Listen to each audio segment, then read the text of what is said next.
Alright, can you guys me clearly? आवाज आ रही है अच्छे से? ठीक है, तो हम इंडियन एक्सप्रेस का फरवरी 2024 का अपडेट कर रहे हैं, थर्ड अपडेट कर रहे हैं। अब मनी बिल पे बात करते हैं। मनी बिल पे एक कुछ इशू आया था। उसमें ये कहा जा रहा था कि मनी बिल को यूज करके जो गवर्नमेंट है, it is trying to circumvent Rajya Sabha का स्क्रूटनी। अब ऐसा कैसे हो सकता है? राज्यसभा का स्क्रूटनी सरकमवेंट कैसे हो सकता है? What can be the issue here?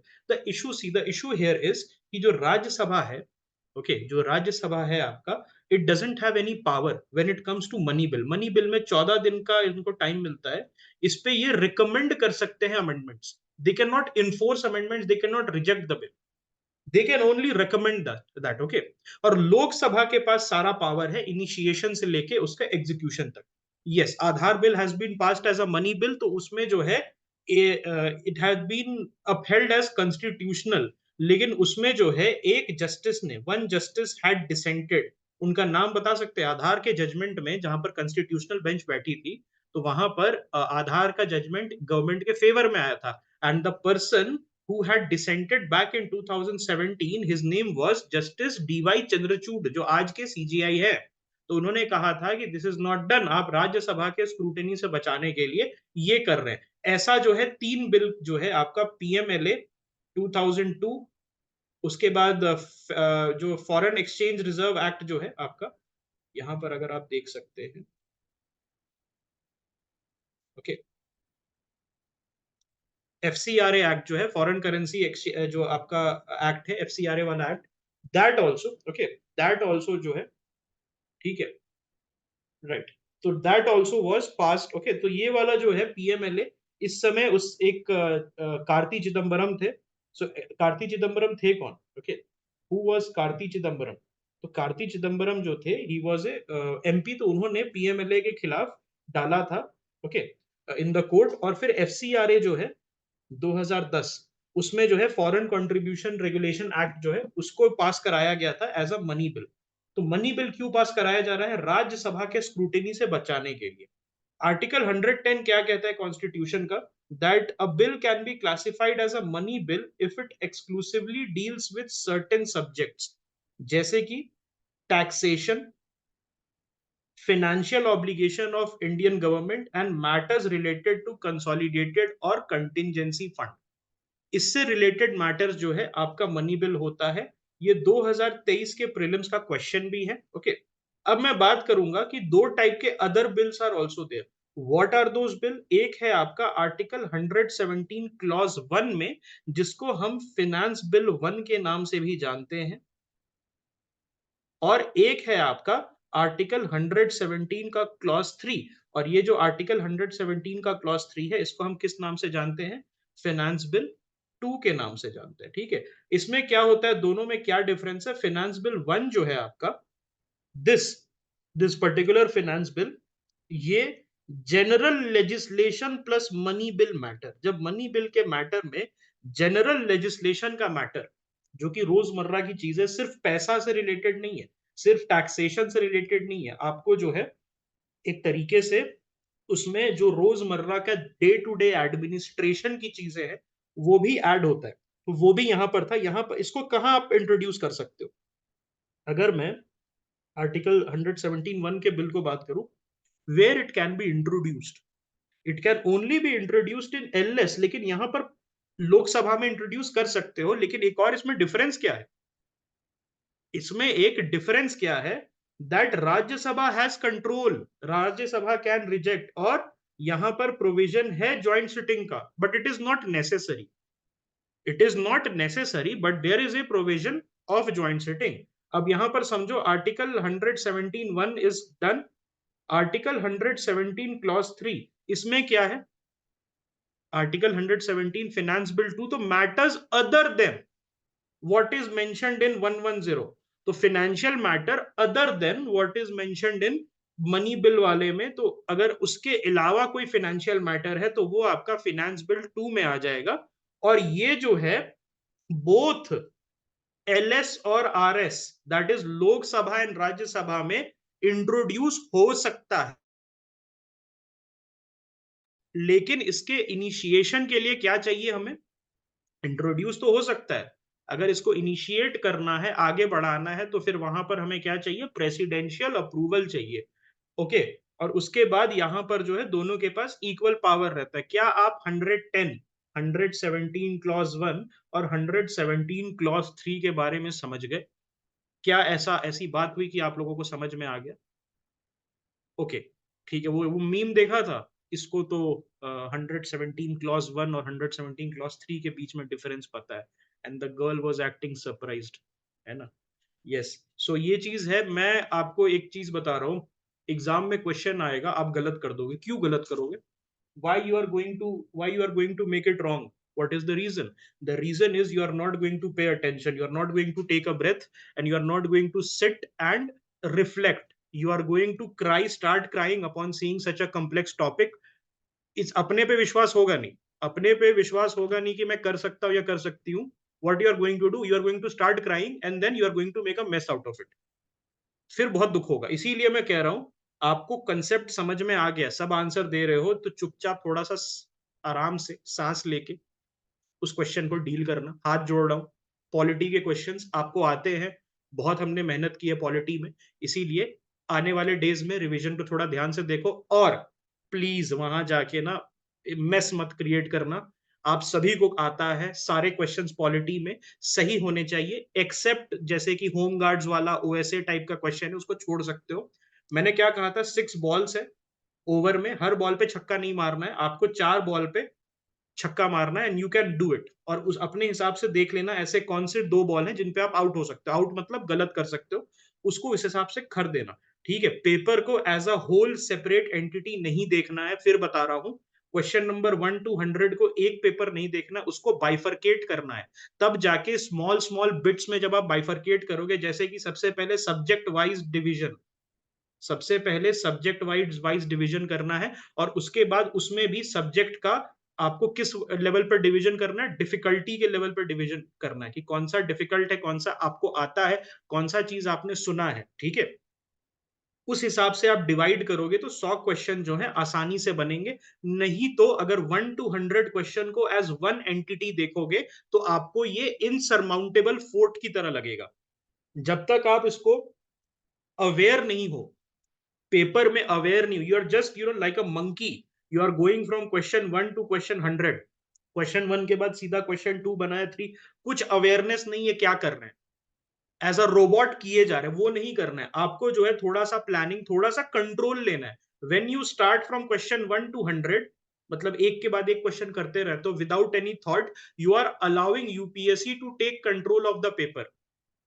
लेकिन जब आप उसको बाइफरकेट करते हो, थोड़ा प्लानिंग करते हो कैसे बनाना है, अच्छा मुझे पता, ओके पॉलिटी का क्वेश्चन यहां पर आ गया, पॉलिटी के कौन से टॉपिक का क्वेश्चन आया है, ओके मनी बिल से क्वेश्चन आया, मनी बिल मैंने पढ़ा था, this is the concept that I have read, okay इस वजह से ये है।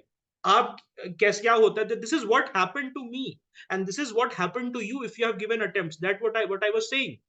जो मैं कह रहा हूं ये पर्सनल एक्सपीरियंस से बता रहा हूं। आप एक ड्रोन की तरह, होता है ना हनी बी ड्रोन, देखा है? एक जगह से दूसरे जगह बस चलते चला जा रहा है, कोई एक्सपीरियंस नहीं, कुछ नहीं, मतलब सोच रहा है कि क्या ये इन्वायरमेंट का क्वेश्चन है, जो क्वेश्चन आ रहा है बस फैक्ट्स को देख के और वहीं पर नेगोशिएट कर रहा है। ये नहीं सोच रहा है कि इन्वायरमेंट का क्वेश्चन है, ज्योग्राफी का क्वेश्चन है, पॉलिटी का चेंज हो गया, इकोनॉमिक्स का आ गया। Only thing is he is first of all shell shocked कि ये क्या है, मेरे सामने पेपर है। And the second thing with the person is कि वो समझ ही नहीं पा रहा है कि इसको कैसे बाइफरकेट करूं। ओके, 1 to 100 क्वेश्चन किए जा रहा है like a monkey on a branch. इसीलिए मैं आपको कह रहा हूं, एक प्रॉपर प्लानिंग के साथ जाना है, सरप्राइज नहीं होना है। जैसे ही पेपर मिले बाइफरकेट करना स्टार्ट करो, एक बार 100 क्वेश्चन देखो, कहां पर पॉलिटी है, कहां पर इकोनॉमिक्स है, इकोनॉमिक्स अच्छा ऐसे है, पहले वो कर लो, उसके बाद देखो थोड़ा सा ऊपर नीचे पढ़ो 5 मिनट कि कौन सा आपको सही लग रहा है। अगर इकोनॉमिक्स डुएबल लग रहा है, इकोनॉमिक्स को जो है फिर इजी मीडियम हार्ड में बांटो। एग्जाम्पल के तौर पे, ऐसा नहीं कि इकोनॉमिक्स बनाना, इजी मीडियम हार्ड में बांटो, इजी वाले को कर लो। अब यहां पर क्यों बता रहा हूं मैं, हार्ड वाला आप करोगे, if you are going to do the hard वाला, तो वहां पर क्या होगा, बहुत ज्यादा अगर हार्ड है तो आप फिर इजी वाला मेसअप करना स्टार्ट कर दोगे। यस और no? Why you are going to create a mess on the easy one? Because hard वाले से आपका ब्रेन कंडीशन हो जाएगा और आप फिर इजी वाले क्वेश्चन में डबल थिंक करने लगोगे कि यार यूपीएससी इतना टफ पेपर बनाया है, यहां पर भी कुछ लोचा है, हो सकता है, मैं समझ रहा हूं डायरेक्ट आंसर ए है, नहीं सी होना चाहिए आंसर, और आंसर ए ही था, that was the easy question, जो कि आपने ये सोच के कि हार्ड है, आपने उसको मेसअप कर दिया। तो इसीलिए इंपॉर्टेंट है, जब एक बार आइडेंटिफाई हो जाए सब्जेक्ट, तो आपको इजी मीडियम हार्ड में डिवाइड कर देना है। अच्छा ये हार्ड है, मतलब यूपीएससी ये उल जुलूल क्वेश्चन पूछ रहा है, this is not for me, ये यॉर्कर आ रहा है मेरे मेरे तरफ, मैं इसको ब्लॉक कर दूंगा, मतलब मैं इसको खेलूंगा ही नहीं, मतलब इस पे मैं 0 रन बनाऊंगा, मैं छक्का मारूंगा इजी और मीडियम पे। Is this clear? क्या ये बात क्लियर है? ठीक है। इस बार भी ऐसा नहीं है कि इतना इजी पेपर आ जाएगा दैट 100+ कट ऑफ चला जाएगा। Okay, so please remember this thing while you are solving the paper. ठीक है, अब आगे आगे जल्दी जल्दी चलते हैं। 110, 117, 1, 117 क्लॉज 2। ठीक है, yes, okay, not during recommendation, this is true. आप इंट्रोड्यूस कर सकते हो दोनों जगह, लेकिन जब आप उसको कंसिडर कर रहे हो, इनिशिएट कर रहे हो, इनिशिएशन वही हुआ ना, इनिशिएट कर रहे हो डिस्कशन डिबेट्स, तब जो है आपको प्रेसिडेंशियल कॉन्सेंट जरूरी है। तो 117 clause 2, 117 sorry 117 clause 3, 117 clause 1, these are the two financial bills, और उसके बाद आपका सीधा 110 में आपका होता है। ठीक है, वो एक आता है ना, आई एम फीलिंग लाइक, एक शॉर्ट्स आता है जो कि घर दिखाता है, ये देखिए, ये घर है, ये 1 बेडरूम है, ये 2 बेडरूम है, जल्दी से देखिए, ये शॉट खत्म होता है और इसका आस्किंग प्राइस है 6 crore. I am feeling like this, but क्या करें, समय कम है हमारे पास, है ना, हमारे पास जो है समय कम है, तो आपको मुझे वैसे ही करंट अफेयर्स भी दिखाना पड़ेगा। जल्दी देखिए, आर्टिकल 109। अब आर्टिकल 109 क्या है? आर्टिकल 109 बोलता है कि मनी बिल जो है, it only requires the consent of Lok Sabha.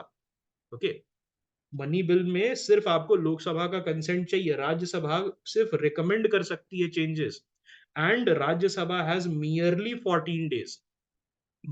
14 days to consider the bill.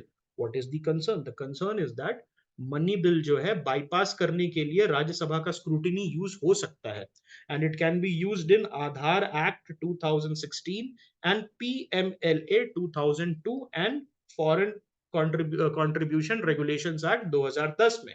Okay, सो ये जो है तीनों केस में क्या हुआ है कि राज्यसभा के स्क्रूटिनी से बचाने के लिए चला गया है, और फिनेंस एक्ट 2017 इसमें भी इन्होंने यही ट्राई किया था, और ये कॉन्स्टिट्यूशनल बेंच बैठा था आधार एक्ट के लिए कि क्या ये is has it bypassed the money bill, using the money bill provision, has it bypass the Rajya Sabha scrutiny. Okay, because Rajya Sabha में उस समय बीजेपी के पास स्ट्रेंथ नहीं थी, एनडीए के पास राज्यसभा में मेंबर्स नहीं थे।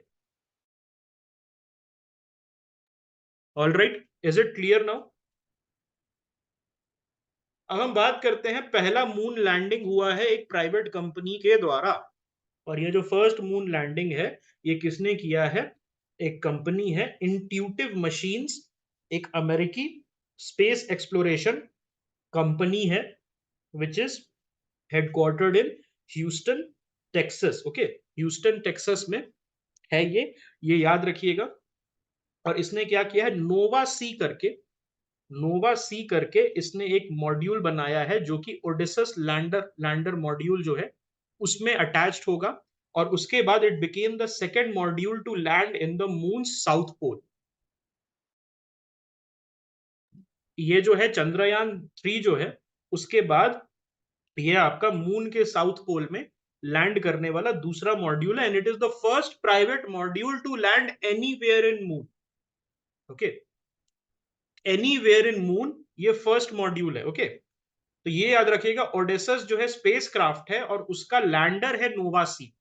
फिर मैं लिख रहा हूं, ओडेसस जो है स्पेस क्राफ्ट है, और उसका जो लैंडर है उसका नाम है नोवा। जैसे है था ना अपना विक्रम लैंडर, तो नोवा सी वॉज द लैंडर। ओडेसस जो है आपका, जैसे चंद्रयान है वैसे ही ओडेसस है, और जैसे आपका विक्रम था वैसे ही नोवा सी है। स्लिम, स्लिम किसका है? Smart lander for investigating moon, ये जो है आपका जाक्सा का है। किसका है? जाक्सा का है, जापानीज स्पेस एजेंसी जो है आपकी, उसका है। ठीक है, तो ये स्लिम याद रखिएगा, smart lander for investigating moon. उसके बाद जो है लूना, लूना जो है ये यूएसएसआर का था, फर्स्ट मून लैंडिंग 1966 में हुआ था। और इसके पहले स्पटनिक आया था। स्पटनिक क्या था? स्पटनिक जो था पहला सैटेलाइट था, okay, it was the first satellite. और उसके बाद जो है यूएसए का अपोलो मिशन आया था। अपोलो मिशन जो था, it was the first mission which landed humans on moon. तो ये स्पेस रेस होता था लूना और यूएसए के, सॉरी, यूएसएसआर और यूएसए के बीच में। और यूएसएसआर ने पहले मून लैंडिंग करा दी, तो इसीलिए जो है यूएसए ने अपना एफर्ट्स डबल करके अपोलो मिशन एग्जीक्यूट किया। The new program is called Artemis. तो आर्टेमिस प्रोग्राम के अंदर they will again send humans to space.